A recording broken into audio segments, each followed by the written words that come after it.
Hi there.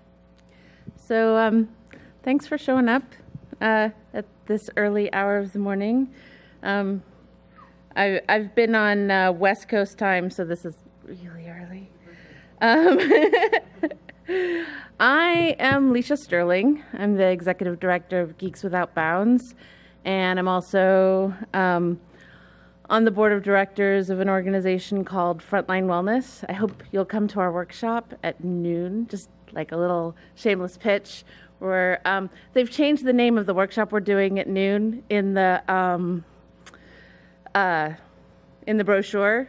The real name of the workshop is Assholes and Infiltrators. So hopefully you'll come and find out all about assholes and infiltrators. And that workshop actually came out of some of the same work that I'm going to be talking to you about here at Standing Rock. So this talk is Tech Warrior Camp at Standing Rock, lessons for keeping the lights on and the live feeds streaming. So I've given a bunch of talks about Standing Rock, about what we did, about the security issues that we had there, and I wanted to make this talk a little bit different. So although the first part of the presentation slides are actually pretty much the same slides as from my other talk, it's mostly so you guys can see the pretty pictures before I move into like the real meat. So we're going to be clicking through a bunch of slides pretty fast. But let's start off with something. How many of you guys have heard of Standing Rock and what happened at Standing Rock? Okay, almost everybody. How many of you have heard of the Uni Stoughton camp? Not a single one of you. So I think that they are now in their 8th year. How many of you are aware of the Bayou Bridge camps? A few. How about the Sabal Pipeline camps? Pretty much the same people. Water protectors over here. Line 3. Have you heard of Line 3? Oh, we're down to one water protector in the room that knows of Line 3. And how about the DAPL camps in Iowa? There's a few people. Okay. So why do you think that you've heard of some of these and you haven't heard of others? I think that there is a combination of factors that one of the key factors is social media use. So some of these have been using a lot of social media, Bayou Bridge, Line 3, but a lot of them haven't used social media hardly at all. The Uni Stoughton camp does have a social media presence, but it's not a big presence, and it's mostly just the leaders and organizers of the camp that put things out. By the way, I'd like to apologize to the nation if I am pronouncing Uni Stoughton wrong. So you're not seeing a lot of live feeds or pictures from the general public from that camp, and you're not really seeing a whole lot on social media from some of these other camps as well. And a big reason why everybody knows about Standing Rock is because first, there was a lot of grassroots social media action to get the information in front of people. And then because it became viral on social media, the ordinary media couldn't completely ignore it. But even if the ordinary media hadn't picked up on it, a lot of people would still know about Standing Rock because of how much effort was put into the social media presence. And that's an important reason for why I ended up going to Standing Rock. So it seems like everybody in this room knows what this is about, but in case there's anybody on the internet who happens to be watching this who doesn't know what it's about, there was a pipeline, there is a pipeline, but back at this point, there was a pipeline planned called the Dakota Access Pipeline. And it was planned to go across the Missouri River and also through some sacred lands that belong to, by treaty, the rights to them belong to the Standing Rock Sioux tribe. And not just the Standing Rock Sioux tribe, actually. The treaty gives the rights to the Lakota, Nakota, Dakota people in general. And permission was not received from the signatories of that treaty to put this pipeline through. And so there were direct actions on the ground, including a massive camp that at one point was the third largest city in all of North Dakota, which I think is pretty impressive for a place that before and after is literally just an open field. To give you some idea of how remote this is the satellite image of where Ocetishakowing is. Ocetishakowing, by the way, is Lakota for the Seven Fires or the Seven Council Fires. It is the name of the Lakota Nation in Lakota.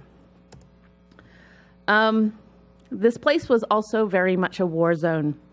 My first hint that this was a war zone was when I arrived coming down the highway towards the camp.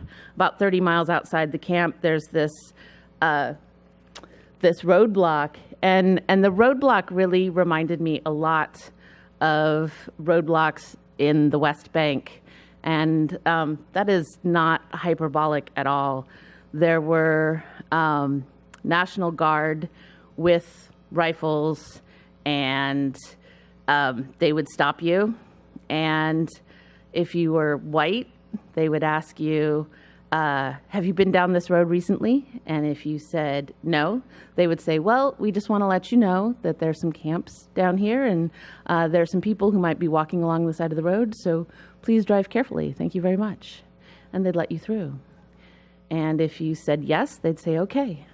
And they'd let you on through. Now, if you weren't white, you had a very good chance of not being allowed through at all. And there was a place there where they would make you turn and go the long way around. They weren't actually stopping you from going to the camp. They were just making you take an hour and a half to take a drive that should have taken 30 minutes. That's it. So these are some pretty pictures, in case you haven't seen what the camps looked like. It was really dramatic and amazing to come upon this place and see all those teepees and all those tents. But as you can see, there's no mains electricity, no running water, no sewer, nothing like that. There are some awesome revolutionaries holding up Worried Monkey. So when we got there, or before we got there, we knew that one of the keys to Standing Rock already was the fact that they were getting the social media word out there. And they didn't have any internet at the camps. You had to travel 10 miles to get to the casino to use the internet. And the cell phone connection was bad, if not completely non-existent in the area, because this is really the middle of nowhere. But the Standing Rock Sioux tribe does have their own ISP and a mobile phone company called Standing Rock Telecom. And so what we did was we connected directly to Standing Rock Telecom using Ubiquiti power beams and beaming the network from where the internet backbone basically comes into the tribal lands at Standing Rock Telecom to a hill outside of camp, because we didn't have direct line of sight from one place to the other. So we went to a hill outside of camp and then beamed it down into camp. And from there we had a small mesh network, which sometimes was bigger than others. We'll get to that in a minute. You can see my other talks to find out how the plan of exactly how we would lay out the network changed and why. But I just want to say that if you're going to put together a network for a community that is not your own, take the time to listen to the people that are there. We thought that because the Sacred Fire was a place where everybody gathered, that there should be a network connection there. Had we not bothered to listen, we probably would have put one there, and that would have made people very upset. The people that mattered, that is. It would have made other people very happy because we were being told by white people constantly, right up to the very end, why don't you have a network node at the Sacred Fire? And the answer was, because the Lakota don't want one there. That's the Sacred Fire. So please, when you go into another community, make sure to listen before you act. All right, so we had to ship in a lot of equipment, and we were concerned about things getting messed with. So we had stuff drop shipped to UPS. I'll tell you that I don't think that did us much good, because the rate of hardware failure was way above coincidental. We had to do a lot of driving to find the place where we would be able to get the internet down into camp, but that means that I got to see lots of beautiful North Dakota / Lakota territory views. So you see in that one picture down there, there is an old, I'm guessing it's like from the 1930s, windmill, defunct windmill. And that became our ad hoc tower on a hill, which is actually a sacred place. We were required, well, we were asked, but we required of ourselves because we were asked, that every time we went up there that we would bring tobacco and lay it at these stones at this sacred site, because it was kind of a big deal that we were putting up network equipment there. But this, you'll see this same tower in a little bit, and it becomes unrecognizable almost. So you can see the nanobeams where we were catching the internet in camp. And, you know, here's some of the process of us getting it all put together. Like I said, there were a lot of hardware failures. We had to swap out a battery, like, you know, one of those big batteries. We had to swap out a router. We had to swap out one of the power beams. There were just a lot of things that failed straight out of the box that just should not have been. Okay, so here's some more pictures of us getting that ready. But I'd like to remind you that this was a war zone. And there went my phone. So this was a war zone. I want to make that really, really clear, because when you're thinking about putting together your networks, even if you're putting together a network in your hometown, you need to think about what's going to happen in disaster situations, or, you know, when the government does stupid things. When I say that this was a war zone, I say it because I'm comparing this to the low-intensity warfare tactics that are used by the United States government and trained by the U.S. military to other militaries around the world to use against insurgent organizations. They were using infiltrators. In a few minutes, you're going to see some pictures of where they cut wires. They were destroying our solar systems on a regular basis. They walked away with entire solar panels. They walked away with deep cycle batteries. They walked away with a nano beam one time. They had people, if you've heard of Red Fawn, if you haven't heard of Red Fawn, look her up. She was actually framed by a guy who infiltrated the camps, managed to become her boyfriend, and then planted his own gun on her so that she would get arrested. And she's now going to jail for 57 months, even though she was framed, because the courts wouldn't let her show the evidence of being framed. And of course, there was the super militarized police that I'm sure all of you guys have already been complaining vociferously about how the U.S. police, or the police in the U.S., have gotten militarized. So we had a lot of troubles getting our network started. And in the process of that, over the course of a month of work, some of which was diplomatic work and some of which was swapping out gear that should have worked when it showed up but didn't, we finally got the network running. And hold on.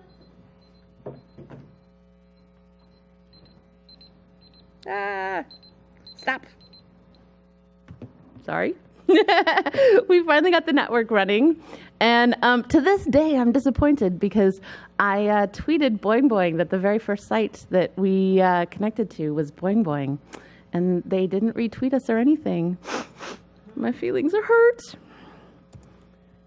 All right, so I was telling you about infiltrators. So they knew that we had internet a couple days later, and they started immediately trying to sabotage us. They didn't know we had wireless internet, so they went to the closest fiber box and tried to mess with the fiber, which when we discovered that, we thought that was hilarious, but I also feel bad for whoever had fiber to their homes that got messed with. And then the winter set in. We lived in tents with wood heaters, and our solar systems kept the lights on. We used LED Christmas lights. So if you ever find yourself in a situation where you need to keep the lights on and don't have a whole lot of power, remember LED Christmas lights. They are the bomb. Here's an example of another solar system. So we had trailers like this. We had, I want to say, 4 trailers like this. This one belonged to the Red Lightning crew, who were also the people who owned that dome in the back. For anybody who did come to camp, the dome was basically the community meeting place other than the Sacred Fire. It was a lot warmer than the Sacred Fire because unless you were right next to the Sacred Fire, it was pretty cold. And we had heaters inside the dome. There were morning meetings every 9 a.m. in the dome. There were dances, Thanksgiving dinner at the dome. This was a major important place.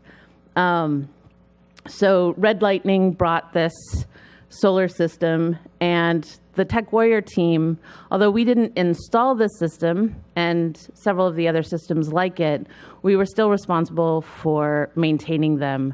And when they got damaged, we would get called up on the radio, and one of the guys or gals that worked with me would head down and fix things.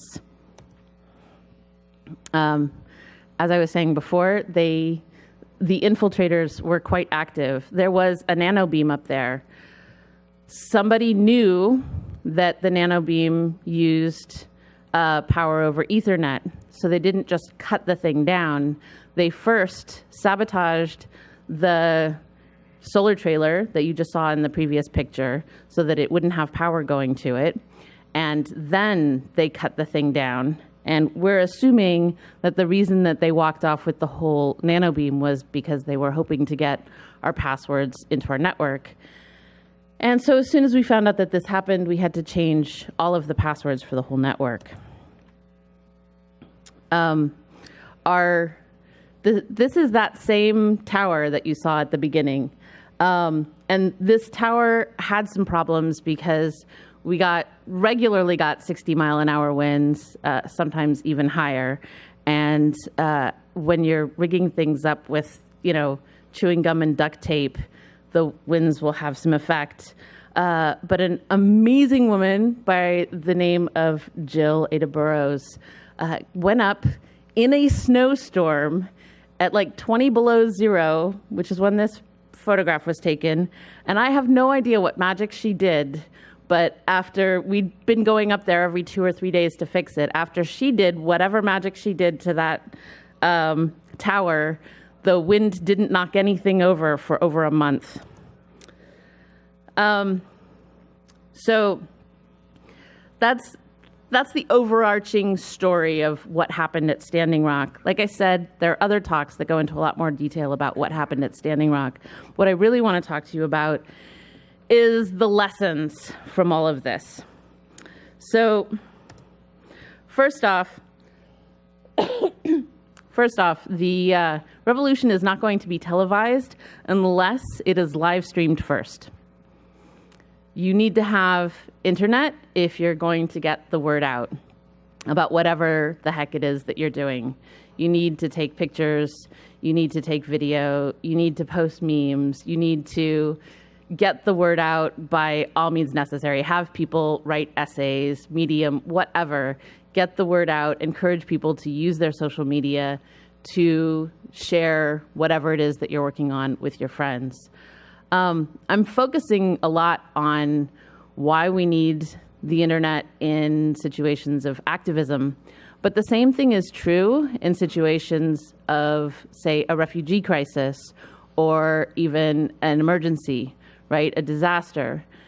Because if a disaster happens in the United States, we're probably going to know about it because of the news. But if the disaster is going on in, an island nation that the U.S. news doesn't care about, how are we going to find out about it? The fact of the matter is, we're only going to find out about it if people are able to get the word out through social media.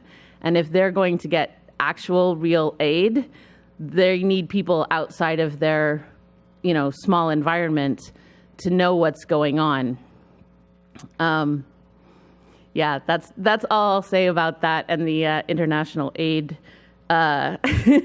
system, except to say that if the general public in high resource countries like the United States and like Europe don't know about some disaster that's happening in some smaller, poorer country, those people just really are not going to get the help that they need. But if we do know, and we're talking about it, and we're worried about it, it puts the pressure on. It puts the pressure on the larger organizations to get the things taken care of, but it also gives us the opportunity to do grassroots work to help out. And also in the case of a refugee crisis, like what's happening to the Rohingya Muslims. So who knows about the Rohingya and the fact that they're in Bangladesh right now? So there's a fair amount of people that know. And this is a case where the news is talking about it. But from what I've been able to gather from conversations with people know sort of these like broad overarching things about what's going on, but don't necessarily know the specifics, and not that many people know how they can help. And being able to use the internet actually helps those people connect with people that are close to them that actually can help, geographically close, I mean. So, lessons learned from all of this. People issues are harder to hack than tech.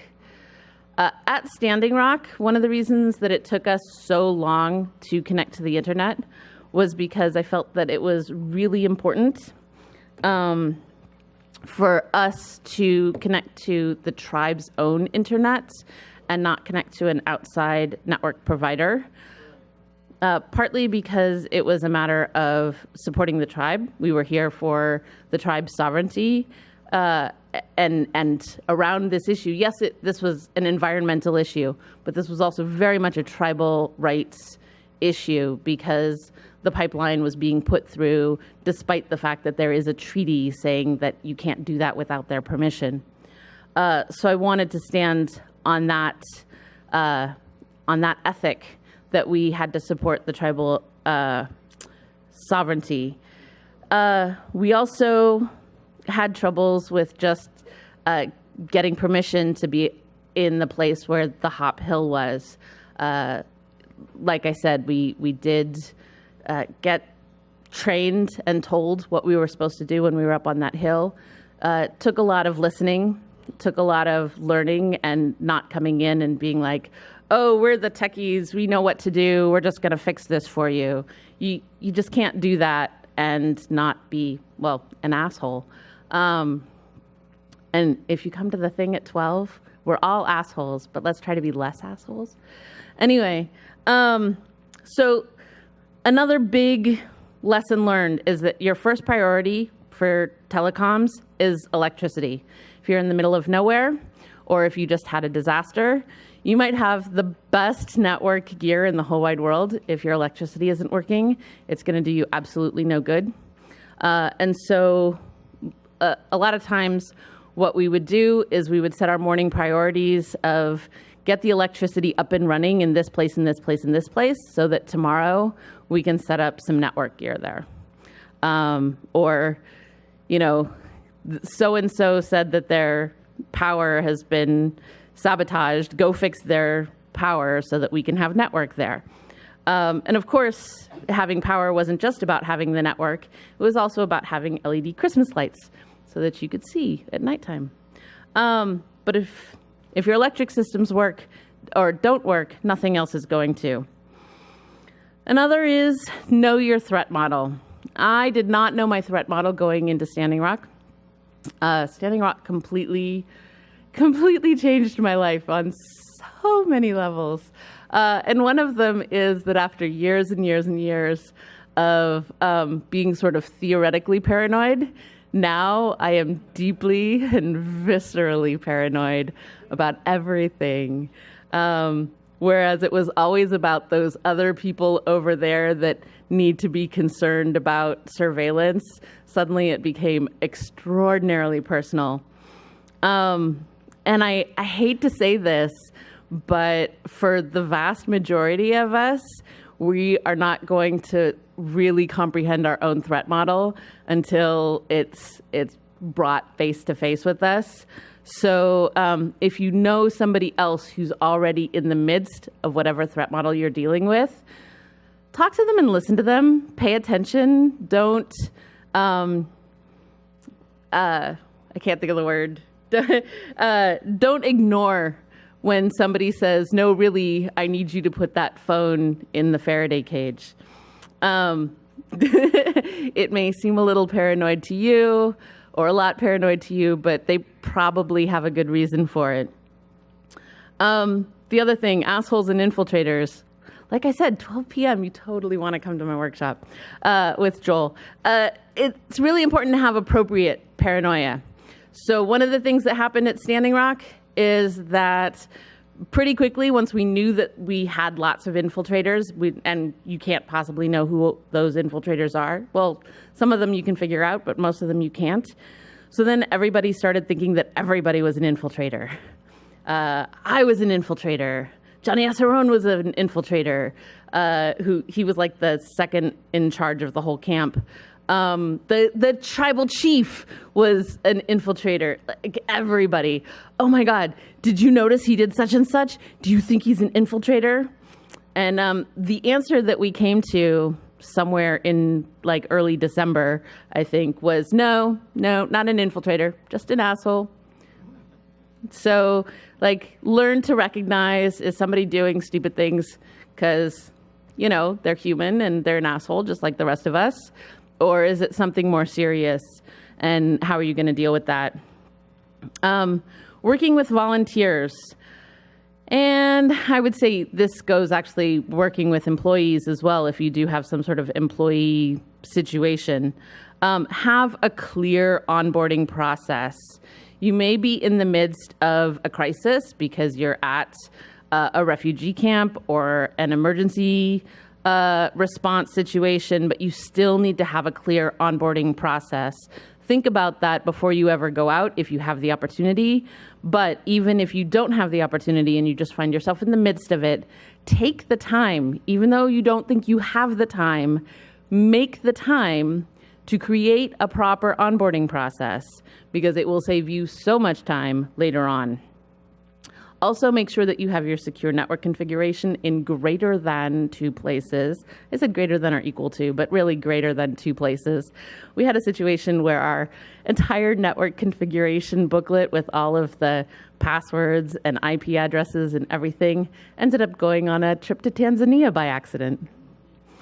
Yeah, irony. All right, so more networks. What we learned at Standing Rock has allowed us to help a bunch of other people think about and plan and build other networks. Aziz Razul is in the process of building a wireless network for the Rohingya refugee camps in Bangladesh. And he and I have spent many long hours on the phone discussing the environment, looking at maps, figuring out what the best network gear for him is. There's also a couple of local communities in India, rural communities that have terrible internet and some other issues, let's just say that, with their internet access. And so they're building their own networks. There's one that I didn't add on here that actually predates Standing Rock, and that is we worked on a project that we called CanoeNet, which was putting together networks that aren't directly connected to the internet, but have their own internal, in their village, Wi-Fi connections. And the content that the community wanted from the internet would be brought on a hard drive by canoe. That's why it's called CanoeNet, from the closest town that actually has internet out to the jungle. And they would, had their server where they could actually get things like Wikipedia and stuff like that locally for local education. That is a really good, that's a good network model for some communities who don't necessarily need to have a connection to the outside world all the time, but want to have the ability to have network communication within a specific zone. Myron Dewey has been working for a while now on trying to get a Wi-Fi network connected at the Walker River Paiute Reservation in Nevada. Unfortunately, in 2017, I had pretty much no resources to go down there myself and help out. And I hope that he's able to get that done. And you should totally do this in your hometown. And they're telling me that we need to stop. That's why the lights are on. I'm guessing. No, it's only 10:33. Okay. So I'll just keep going. So why do you need to do this?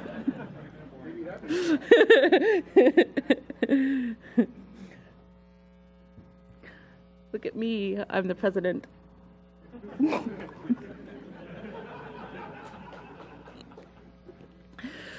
All right, so why would you want to do this in your hometown? Net neutrality, maybe? I'm a big believer in community-owned and community-operated companies, co-ops, and I hope that you are too. I know it's great to be able to come in and be the grand dictator of all things and just make things happen because meetings are long and boring. But despite the fact that meetings are long and boring, if you can work together as a community, you can create something that's much more resilient and hopefully won't get swallowed up by one of the big companies that is too big to fail. You can also build resilience into your system. Well, resistance as well. Build resistance into your system, please, people. Build resilience into your systems by, well, for one thing, not being too big to fail yourself. So if you're small, you can experiment with things and try things that the big companies aren't necessarily going to try. And if you're a co-op, you're able to spread the risk of success or failure among the community of people who are willing to take this risk together, in small measure, all of us taking the small risk together as we put these things together. Evolutionary improvements come from heterogeneity. And if we're not trying lots of things, we're not going to move things forward and improve just the system in general. But also heterogeneity means that if there is a disaster that takes out all of X kind of system, then there's Y kind of system that might still be standing. An example of this, the US government has decided that we no longer need to rely on hams for emergency response. And about a year ago, they were telling ARES that, oh, we don't really need you anymore because now we've got this contract with AT&T. And AT&T has set up these special, super hardened mobile phone systems. And all the emergency responders are going to have access to these super awesome hardened mobile phone systems. And so we don't need your radio relays anymore. So Washington State, well, the Pacific Northwest in general, but I have been living in Washington State, so I know about what happened in Washington State, did a practice run. What do you call that? An emergency exercise. Thank you. Words. It's really bad that I'm a speaker and I can't think of words. So they did an emergency exercise on what would happen if the Cascadia fault were to go, 9 point whatever earthquake. And there were all sorts of horrific things that they discovered, like we are completely unprepared and cannot possibly be really prepared. But among other things, it became super obvious that hardened AT&T network was going to do nobody any good.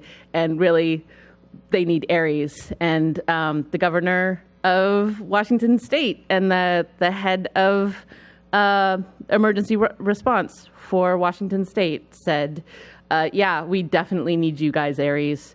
Keep doing what you're doing because we need you when it all goes bad. So that's just an example. If we have only one system, only one company, only one way of doing things, then when something breaks, we're all screwed. So what do you need? What do you need? Have I harped enough that you need reliable power? Whether you're building this in your community or whether you're working on helping support a water protector camp or whatever future Occupy style camp might exist, or the next Arab Spring or a refugee camp, whatever it is that you're building a network for, you're going to need reliable power. And even if you're at home, even if you are in your hometown, do not think that your mains electricity is secure enough. Sure, use your mains electricity, that's great, but have backup so that when there is an earthquake, a hurricane, whatever happens, that you can connect in your backup and have your network up and running even when the big guys aren't able to get it running in your neighborhood because your neighborhood isn't rich enough or important enough or whatever for the big guys to care about, at the same time that you know that you live in your place and it matters to you. You're going to need network equipment. So I meant to put a bunch of links in here to companies for network equipment, and sorry to say, I was finishing up this morning and my Wi-Fi hotspot wouldn't let me connect to my Evernote. So I promise you all that later on when I'm at the hotel and not here on a, Wi-Fi with lots of hackers, I will try again to connect to my Evernote. And when I post these live on the GWAB website, it will have links to a bunch of different companies. Also, by the way, a number of the companies that sell wireless ISP equipment, like Ubiquity, have online videos or podcasts, basically courses in how to set up your own ISP. And there's even a website called startyourownISP.com, I think it is. So there's actually a lot of resources out there on how to start your own ISP. And it's worth taking the time to learn how to do it. A lot of them will go on and on and on about how much money you need. And the fact of the matter is, if you're trying to make a neighborhood or a community network, say here in the United States, in a city like New York or something like that, in addition to all of your network gear, you're probably going to need to spend a lot of money on lawyers, unless you can get the lawyers to donate their time in exchange for internet connection or something. I don't know, because there's legal issues. But if you happen to be at a resistance camp, or if you happen to be on sovereign Native American territory, you can possibly give the big middle finger to whomever needs middle fingers. So you're going to need a connection to the internet. As you heard before, we had a local trusted ISP at Standing Rock. And in some cases, you will have a local trusted ISP that you can connect to. That's super easy. It doesn't take much effort if you do have a local ISP that you can go and talk to the managers and work all that stuff out. But there are tier 2 network providers that will give you basically a much fatter connection, which will cost you less in the long run.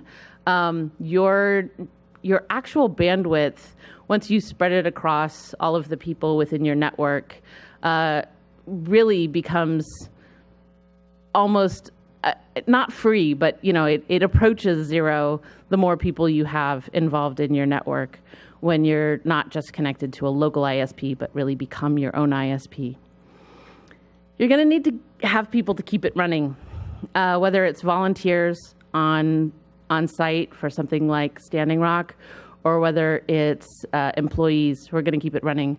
There are people who run rural wireless ISPs, where it's literally one guy keeping the whole rural ISP running here in the United States. And those guys say that basically they never have vacations. They spend a lot of time waking up at 3 o'clock in the morning. It's kind of like having an infant for the rest of your life. So you don't want to do that. You don't want to be the one guy trying to do this.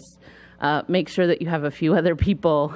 And this is one of the reasons to have a co-op, because you can find the way to balance out, trade versus cash, in order to make sure that you've got the people who are not just being abused to be used at 3 o'clock in the morning, but are actually getting something out of being part of that. And security. There is an entire talk. I gave a talk at Linux Fest Northwest, and I gave another talk at Seagull, I think, specifically about security issues that we faced at Standing Rock. And if you're really interested in what we had to deal with there, purely on the security side, you can look at those. But I just want to say, there is nothing that you can do that's going to make your network 100% secure. I don't think that I have to say that to the people that are in this room, but maybe the people who are watching it on YouTube in the future or something, I don't know. There's nothing you can do to make it 100% secure. So you want to make sure that the people who are using your network understand about encryption and use encryption, encrypt all the things. But you also want to make sure that your network is as secure as possible. You use tools. Splunk used to be a sponsor of Geeks Without Bounds, but they're not a sponsor of us anymore. So I don't feel like I have to, apologize or whatever. But Splunk is a really good tool for keeping track of what's happening on your logs. Security Onion, I hear somebody say. It's funny, I can't see you guys at all. Oh, there you are. Yeah, using tools that will help you to actually parse your logs and know what's happening, who's trying to connect through your network or, knock on your door. Those are very important.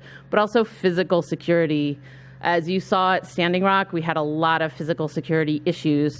I would say that one of the best tools is a hunting camera. So a Wi-Fi camera, if your Wi-Fi goes down, whoops, you don't have your evidence. But with a hunting camera placed, strategically pointed at your network gear, if something does happen, you can go find out what's going on. And if you check that regularly, you can check for people coming by and surveilling the site before they actually do something to it as well. So do use cameras, whether you're using internet-connected IP cameras or whether you're using unconnected hunting cameras and going and picking up the SD cards frequently. It's really important because you're probably not going to be able to have a person standing by every single network gear. Also, I want to mention there's more than one way to skin a cat. Aziz Razul was working a few years ago on a really cool project. I think that he was forking a project that came out of Germany, if I'm not mistaken. But Aziz's project was called Delightful, or I should say is called Delightful. I'm pretty sure it still exists in its named form. The project itself obviously exists. But so the original project was like these two cans with lights and a light sensor. And instead of having fiber optic cable, they're just, pointed at each other across space, right? And you get fast internet, just like you would over a cable. The problem is you need line of sight, of course, and things like fog and weather can interfere with your network connectivity. But he figured out that actually you could do the same thing and just make it a light pole. And so this project that he's been working on in Pakistan is providing street lights and internet at the same time. So this is something to consider. That project, by the way, is open source, and I really encourage people to fork and make more of that happen in the world. So I've only got a few more minutes, so I'm going to skip over this and get straight to the Wopila. Thank you to the youth of Standing Rock who led the call to protect the Minnesota, the Missouri River, and to the people of the Great Sioux Nation who welcomed us into their land. I'd like to thank all the volunteers, the donors, the supporters, the keyboard warriors, the senders of chocolate.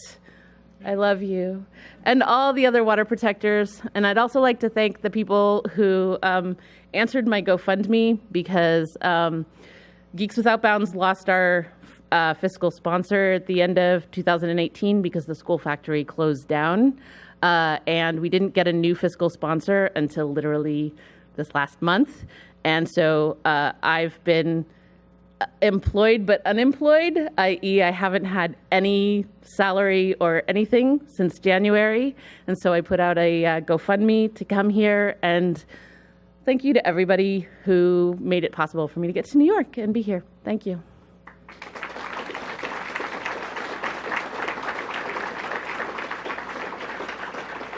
Do we have time for questions at all, or we're 10 of? Okay, so we're 10 of, so we don't really have any time for questions, but I will be around. I'm going to walk that way so that the next person can get up here. And you can also reach me at leisha@gwob.org if you have any questions. Thanks.